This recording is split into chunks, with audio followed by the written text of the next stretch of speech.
જૂનાગઢમાં ધારાસભ્ય ભગવાનજી કરગઠિયાએ ખેડૂતોને કહેલા અપશબ્દોના મામલે માળિયાહાટીના ખેડૂતોમાં ભારે રોષ જોવા મળ્યો છે। જામવાડીના ખેડૂતોએ કલેક્ટરને આ મામલે રજૂઆત કરી છે। પુલ ન તોડવા ખેડૂતોએ ઉગ્ર રજૂઆત નોંધાવી।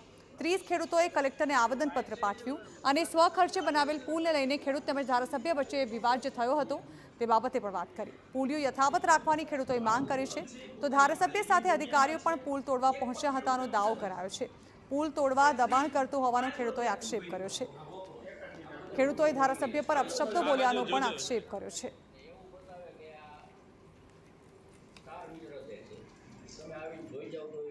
કહે છે કે ફૂલ પાડી નાખવું બરાબર।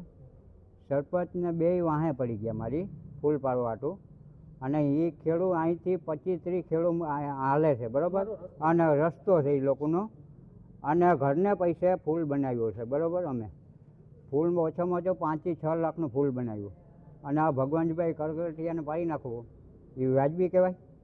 એને બદલાવી દેવાનો ત્યાં રહ્યો, અને આ ખેડૂતને નુકસાન નથી થતું કોઈને બીજાને બરાબર। બધા જેટલા ખેડૂત છે બધા મારી સાથમાં છે।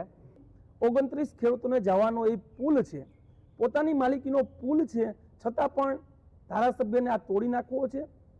હું એવું માનું છું કે ચૂંટાયેલા પ્રતિનિધિ સર્વ સમાજના હોય છે, સર્વ લોકોના હોય છે।